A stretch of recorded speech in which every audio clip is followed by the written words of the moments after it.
നമസ്കാരം, മലയാളി വാർത്തയിലേക്ക് സ്വാഗതം. കൂട്ട ആത്മഹത്യയുമായി ബന്ധപ്പെട്ടുള്ള വിഷയത്തിൽ കൂടുതൽ വിവരങ്ങൾ പുറത്തുവരികയാണ്. സ്വത്തുക്കൾ അനാഥാലയത്തിന് എഴുതി വെച്ച് ബന്ധുക്കളോട് താല്പര്യമില്ലെന്ന് പറയാതെ പറഞ്ഞാണ് അവർ ആത്മഹത്യയിലേക്ക് നയിക്കപ്പെട്ടിരിക്കുന്നത്. ആ കുടുംബത്തിനൊടുവിൽ ചിതയൊരുങ്ങിയതും എറണാകുളത്തെ മണ്ണിൽ തന്നെയാണ്. വടുതലയിലെ വാടക വീട്ടിലാണ് ജീവനൊടുക്കിയ നിലയിൽ തിരുവനന്തപുരം സ്വദേശികളായ 5 പേരെയും കണ്ടെത്തിയത്. ഇവരുടെ സംസ്കാര ചടങ്ങുകൾ നടന്നു. ബന്ധുക്കൾ നിസ്സഹകരിച്ചു, ആരും സഹകരിച്ചില്ല ഇവരുടെ സംസ്കാര ചടങ്ങുകൾ. അത് കാരണം എറണാകുളത്താണ് ഇവരുടെ സംസ്കാര ചടങ്ങുകൾ നടത്തിയത്. വടുതല ശ്മശാനത്തിലായിരുന്നു ചടങ്ങുകൾ നടന്നത്. പോലീസ് വിവരം അറിയിച്ചതിനെ തുടർന്ന് തിരുവനന്തപുരം വിളപ്പിൽ ശാലയിൽ നിന്ന് ശ്രീകുമാരിയുടെ സഹോദരനടക്കമുള്ള അടുത്ത ബന്ധുക്കളെത്തി. പക്ഷേ മൃതദേഹങ്ങൾ ഏറ്റെടുക്കാൻ തയ്യാറായില്ല. തുടർന്ന് ഇവരുടെ കൂടി നിർദ്ദേശപ്രകാരം സംസ്കാരം കൊച്ചിയിൽ തന്നെ നടത്തുകയായിരുന്നു. വിളപ്പിൽ ശാല കാരോട് കാവുവിള പരേതരായ ജി സുരേന്ദ്രൻ നായരുടെ ഭാര്യ വൈ ശ്രീകുമാരി 59 വയസ്സ്, മകൾ അശ്വതി എസ് നായർ 39 വയസ്സ്, അശ്വതിയുടെ മക്കളായ കാർണിവൻ 14, കീർത്തിവൻ 4, അക്ഷിത 2 വയസ്സ് എന്നിവരുടെ ചേതനയറ്റ ശരീരങ്ങളാണ് ബന്ധുക്കൾ പോലും ഇല്ലാത്ത നാട്ടിൽ എരിഞ്ഞടങ്ങിയത്. അക്ഷരാർത്ഥത്തിൽ നടക്കുന്ന ഒരു ആത്മഹത്യയായിരുന്നു. 3 കുഞ്ഞുങ്ങളെയും കൊണ്ട് ആ 2 അമ്മമാർ, നമുക്കറിയാവുന്ന പോലെ തന്നെ അശ്വതിയുടെ അമ്മയാണ് ശ്രീകുമാരി, അശ്വതിയുടെ മക്കളാണ് കാർണിവൻ, കീർത്തിവൻ, അക്ഷിത. അത്തരത്തിൽ 2 അമ്മമാർ, അതുപോലെ തന്നെ 3 കുട്ടികൾ, അങ്ങനെ ഒരു മരണം അത് വളരെ വേദനിപ്പിക്കുന്നതായി മാറിയിരിക്കുകയാണ്. ശ്രീകുമാരിയും അശ്വതിയും തൂങ്ങി മരിച്ച നിലയിലും കുട്ടികൾ വിഷമുള്ളിൽ ചെന്ന് മരിച്ച നിലയിലുമായിരുന്നു കണ്ടെത്തിയത്. കഴിഞ്ഞ ജൂലൈയിൽ അശ്വതിയുടെ ഭർത്താവ് അശ്വത് ആത്മഹത്യ ചെയ്തിരുന്നു. ഇതിനു പിന്നാലെ വലിയ രീതിയിലുള്ള ഒരു മാനസിക വിഷമം, ഒറ്റപ്പെടലൊക്കെ ഈ കുടുംബം നേരിട്ടിരുന്നു. അതുകൊണ്ടാകാം കൂട്ട ആത്മഹത്യയിലേക്ക് ഇവർ നയിക്കപ്പെട്ടതെന്നാണ് പ്രാഥമികമായിട്ടുള്ള നിഗമനം. മാത്രമല്ല, ആത്മഹത്യാ കുറിപ്പ് കണ്ടെത്തിയിരുന്നു അന്വേഷണ സംഘം. ഈ കണ്ടെത്തിയ കുറിപ്പിൽ പറയുന്നത് അശ്വതിയുടെ ഭർത്താവിൻ്റെ സുഹൃത്തുക്കൾക്കും ഭർത്തൃമാതാവിനും അയൽവാസികൾക്കും എതിരെയൊക്കെ വളരെ ഗുരുതരമായ ആരോപണങ്ങളാണ് ഈ ആത്മഹത്യാ കുറിപ്പിൽ ഇവർ മരണത്തിന് തൊട്ട് മുൻപ് അവർ കുറിച്ചിട്ടത്.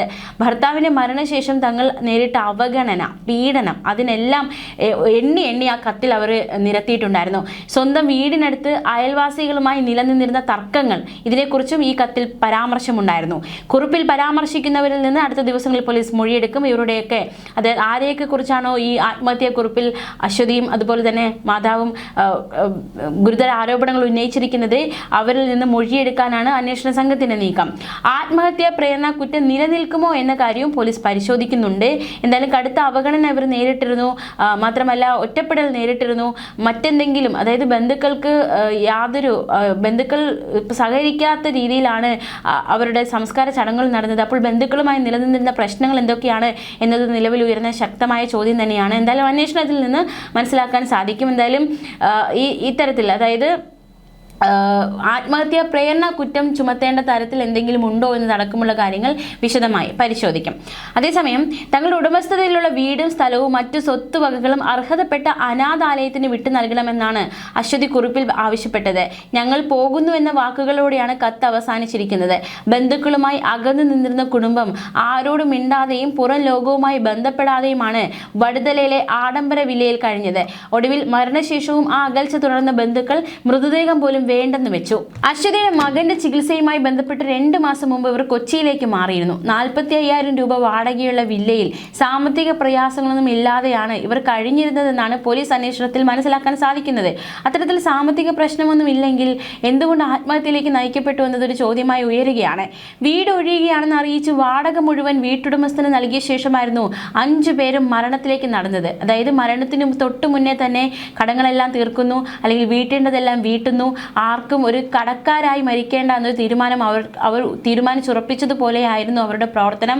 അത്തരത്തിൽ, അതായത് വാടകയൊക്കെ കൊടുക്കുന്നു. അത്തരത്തിൽ തങ്ങൾ കാരണം ആരും ഒരു സാമ്പത്തികമായിട്ടുള്ള ബുദ്ധിമുട്ട് അനുഭവിക്കരുതെന്ന ലക്ഷ്യം അവർക്കുണ്ടായിരുന്നു എന്ന് അതിൽ നിന്ന് വ്യക്തമാണ്. കുട്ടികളെ പുതുവസ്ത്രങ്ങൾ അണിയിച്ചു, കണ്ണടകളും കൂളിംഗ് ഗ്ലാസുകളും വെപ്പിച്ചു. അതിനുശേഷമാണ് വിഷം നൽകിയതെന്നാണ് മനസ്സിലാക്കാൻ സാധിക്കുന്നത്. സംഭവ സ്ഥലത്ത് എത്തിയവരൊക്കെ ഈ കാഴ്ച കണ്ടു. അതായത് കണ്ണടയും കൂളിംഗ് ഗ്ലാസും ഒക്കെ വെച്ച് അണിയിച്ചായിരുന്നു ആ കുട്ടികളുടെ മൃതദേഹം കണ്ടെത്തിയത് ഓർക്കുമ്പോൾ തന്നെ നെഞ്ചുപൊട്ടുന്ന കാഴ്ച. കേസിൽ എറണാകുളം നോർത്ത് പോലീസ് അന്വേഷണം ഊർജിതമാക്കിയിരിക്കുകയാണ്.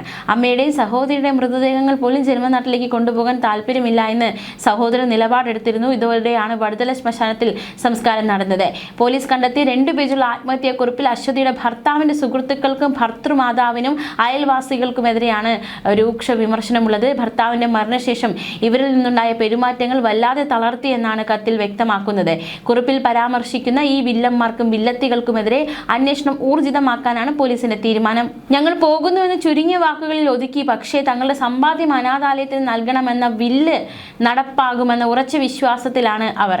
ഒരുപക്ഷെ ജീവിതകാലത്ത് തങ്ങൾക്ക് കിട്ടാത്ത സ്നേഹം, പരിഗണന അത് മറ്റുള്ളവർക്ക്, അനാഥരായവർക്ക് കിട്ടട്ടെ എന്ന ചിന്തയായിരിക്കാം ഇത്തരമൊരു തീരുമാനത്തിലേക്ക് നയിച്ചത്. പോലീസ് മുൻകൈ എടുത്താണ് സംസ്കാര ചടങ്ങുകളടക്കം പൂർത്തിയാക്കിയത്. സഹോദരൻ അടക്കമുള്ളവർ എത്തിയെങ്കിലും മൃതദേഹങ്ങൾ കൊച്ചിയിൽ തന്നെ സംസ്കരിക്കാനായിരുന്നു അവരുടെ താല്പര്യം. എന്തായാലും നാടും വീടും ബന്ധുക്കളുമെല്ലാം ഉണ്ടായിട്ടും 5 പേരും അപരിചിതമായ മണ്ണിലാണ് അവരുടെ സംസ്കാര ചടങ്ങുകൾ നടന്നതെന്നതും ഏറ്റവും വേദനാജനകമാണ്. എന്തായാലും കൊച്ചിയിൽ 5 പേർക്കും അന്ത്യവിശ്രമം. പച്ചാളം വൈദ്യുതി ശ്മശാനത്തിൽ ഞായറാഴ്ച വൈകിട്ടോടെ 5 പേരുടെ സംസ്കാരം നടന്നു. തിരുവനന്തപുരം വിളപ്പിശാല സ്വദേശികളായിരുന്നു ഇത്തരത്തിൽ കൂട്ട ആത്മഹത്യയിലേക്ക് നയിക്കപ്പെട്ടത്. ഇവിടെ പോസ്റ്റ്മോർട്ടം നടന്നിരുന്നു. കളമശ്ശേരി മെഡിക്കൽ കോളേജ്, എറണാകുളം ജില്ലാ ആശുപത്രി എന്നിവിടങ്ങളിലാണ് പോസ്റ്റ്മോർട്ടം നടന്നത്. മാത്രമല്ല ഇവരുടെ മൃതദേഹങ്ങൾ തിരുവനന്തപുരത്തേക്ക് കൊണ്ടുപോകാനുള്ള സാമ്പത്തിക പ്രതിസന്ധി ബുദ്ധിമുട്ടുമൊക്കെ അറിയിച്ചതോടെ mayor VK Minimol, councillor Albert Ambalathinkal എന്നിവരുടെ നേതൃത്വത്തിലാണ് പച്ചാളം ശ്മശാനത്തിൽ സംസ്കാര ചടങ്ങിനുള്ള സൗകര്യം ഒരുക്കിയത്. 2 മാസം മുൻപാണ് അശ്വതിയും കുട്ടികളും അമ്മയും മൂത്ത മകന്റെ ചികിത്സയ്ക്ക് വേണ്ടി ഈ വടുതലയിൽ വീട് വാടകയ്ക്കെടുത്തത്. വീട്ടിൽ ആളനക്കം കാണാത്തതിനെ തുടർന്ന് ശനിയാഴ്ച രാവിലെ വീട്ടുടമയുടെ സഹോദരന്റെ മകൻ വന്നു നോക്കിയപ്പോഴാണ് മരണവിവരം പുറത്തറിയുന്നത്. കരൾ രോഗബാധിതനായിരുന്ന അശ്വതിയുടെ ഭർത്താവ് അക്ഷത് 7 മാസം മുൻപാണ് ജീവൻ ഒടുക്കിയത്. ഈ ആഘാതത്തിന് പിന്നാലെ കുടുംബത്തിൽ തർക്കങ്ങളുണ്ടായി, പ്രശ്നങ്ങളുണ്ടായി, ഭർത്തൃ വീട്ടുകാരുമായി അകലുന്ന സാഹചര്യമുണ്ടായി. പോലീസിന് കിട്ടിയ ആത്മഹത്യാക്കുറിപ്പിലും കടുത്ത കുടുംബ പ്രശ്നങ്ങളെക്കുറിച്ചുള്ള വിവരങ്ങൾ വ്യക്തമാക്കിയിട്ടുണ്ട്. എന്തായാലും ഫോണുകളടക്കം വിശദമായി പരിശോധിക്കാനാണ് അന്വേഷണ സംഘത്തിന്റെ നീക്കം. മക്കൾക്ക് വിഷം നൽകിയ ശേഷം ശ്രീകുമാരിയും അശ്വതിയും തൂങ്ങി മരിക്കുകയായിരുന്നു. കുട്ടികൾക്ക് നൽകിയ വിഷപദാർത്ഥം തരപ്പെടുത്തിയത് ഓൺലൈനിലൂടെയാണ് എന്നാണ് പോലീസിന്റെ നിലവിലെ സംശയം. ഇവരുടെ ഫോണുകൾ പരിശോധനയ്ക്കായി പോലീസ് എടുത്തു. ആന്തരിക അവയവങ്ങളുടെ രാസപരിശോധനയും നടത്തും. ഇവിടെ റിപ്പോർട്ട് വന്നാലേ മരണകാരണം പൂർണ്ണമായി മനസ്സിലാകൂ.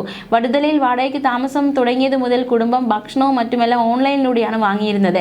ഇവർ അങ്ങനെ പുറത്തു പോകാറില്ല. അതുകൊണ്ടാണ് ഓൺലൈനിലൂടെ തന്നെ ആകാം വിഷപദാർത്ഥവും വാങ്ങിയതെന്ന സംശയം പോലീസിനുണ്ടായിരിക്കുന്നത്. 3 കുപ്പി വിഷപദാർത്ഥമാണ് വാങ്ങിയത്. ഇതിൽ 2 എണ്ണമാണ് ഉപയോഗിച്ചത്. തുറക്കാത്ത കുപ്പി, 3 ഒഴിഞ്ഞ ജ്യൂസ് ബോട്ടിലുകളും മറ്റും കണ്ടെത്തിയിട്ടുണ്ട്. ഇവർ തിരുവനന്തപുരത്ത് വാടകയ്ക്ക് നൽകിയ വീട്ടിൽ കുറച്ചുനാൾ മുൻപ് പോയിരുന്നതായി വിവരം കിട്ടിയിട്ടുണ്ട്. സംഭവത്തിൽ വിശദമായ അന്വേഷണം നടക്കുമെന്ന് നോർത്ത് SHO A അനൂപ് വ്യക്തമാക്കി. അതേസമയം ഈ വിവരം അറിഞ്ഞ് ഞെട്ടലിലാണ് പൂവച്ചലിലെയും വിളപ്പിശാലയിലെയും നാട്ടുകാർ. തിരുവനന്തപുരം പൂവച്ചൽ പൂജാ നിലയത്തിൽ പരേതനായ അക്ഷതിന്റെ ഭാര്യയാണ് അശ്വതി. അപ്പോൾ തീർച്ചയായിട്ടും ആ നാട്ടുകാർക്കും ഇവരെ അറിയാം. അവരും വളരെയധികം നടുക്കത്തിലാണ്. എന്താണ് സംഭവിച്ചത്? അക്ഷത് കുടുംബ പ്രശ്നങ്ങളെ കൊണ്ട് തുടർന്ന് ആത്മഹത്യ ചെയ്തു. അതിൻ്റെ 8ാം മാസം ഭാര്യയും മക്കളും അടക്കമുള്ളവരെ കൂട്ടമരണം. നാട്ടുകാർക്ക് വലിയൊരു ഷോക്കാണ് ഏറ്റിരിക്കുന്നത്. അക്ഷതിന്റെ മരണം കഴിഞ്ഞ് 1 മാസം പോലും തികയുന്നതിന് മുമ്പ് അശ്വതി മക്കളെയും കൂട്ടി വീട്ടിൽ നിന്ന് പോയി എന്നാണ് അക്ഷതിന്റെ അമ്മ ഉഷ പറയുന്നത്. ഭർത്താവിന്റെ വീട്ടുകാരുമായി അശ്വതി സ്വരച്ചേർച്ചയിലല്ലായിരുന്നില്ല. അക്ഷതിന്റെ ആത്മഹത്യയ്ക്ക് ശേഷം വീട് വിട്ടിറങ്ങി അശ്വതി ഒരിക്കൽ പൂവച്ചിലെ വീട്ടിലെത്തി സ്വന്തം സാധനങ്ങൾ എടുത്ത് മടങ്ങി. ഉഷ ഇല്ലാതിരുന്ന സമയത്ത് വീട് കുത്തി തുറന്നാണ് അകത്ത് കയറിയത്. ഉഷ താമസിക്കുന്നത് ഒഴികെ വീട്ടിലെ മുഴുവൻ മുറികളും പൂട്ടിയിട്ടു. ഇത് സംബന്ധിച്ച് ഉഷ പോലീസിൽ പരാതി നൽകുകയും ചെയ്തു. എന്തായാലും എന്താണ് സംഭവിച്ചതെന്ന് അടക്കമുള്ള കാര്യങ്ങളിൽ വ്യക്തമായ അന്വേഷണത്തിലൂടെ മനസ്സിലാക്കേണ്ടതായിട്ടുണ്ട്. ന്യൂസ് ഡെസ്ക് മലയാളി വാർത്ത.